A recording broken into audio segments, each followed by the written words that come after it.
Objektif utama pertandingan ini diadakan adalah untuk menggalakkan murid berkarya dalam mendepani cabaran memelihara alam sekitar di samping usaha menyemarakkan aktiviti co-curriculum dalam seni rekaan pakaian dalam kalangan murid dan meningkatkan kemahiran dan kreativiti penggunaan bahan terbuang dalam penghasilan karya kreatif.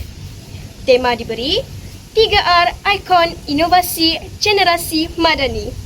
Di antara 6 nilai teras Malaysia Madani adalah daya cipta, iaitu pembaharuan dan pengupayaan modal insan bagi menjelmakan daya cipta manusia.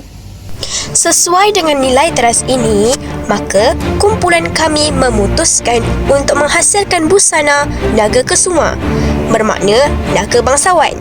Ini bermakna pakaian ini direka khas untuk golongan pemerintah di sesebuah kerajaan.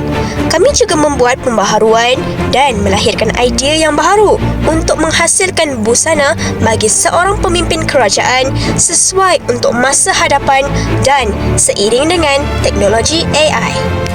Kami telah berbincang dengan guru pembimbing iaitu Cikgu Zulkifli untuk memilih sumber inspirasi naga untuk menghasilkan busana ini. Beliau juga bersetuju dan kami terus membuat kajian tentang naga. Walaupun naga adalah makhluk mitos yang sering digambarkan sebagai reptilia besar yang mampu terbang, menghembus api dan mempunyai kekuatan luar biasa. Tetapi, ciri-ciri kekuatan luar biasa dan semangat juangnya jadikan kami sumber inspirasi untuk menghasilkan busana Naga Kesuma ini. Langkah kedua, membuat desain baju Naga Kesuma. Langkah ketiga, mencari bahan terbuang. Langkah keempat, hasil pengumpulan bahan. Langkah kelima, proses penghasilan Naga Kesuma. Akhir sekali, inilah hasil busana kami, Naga Kesuma.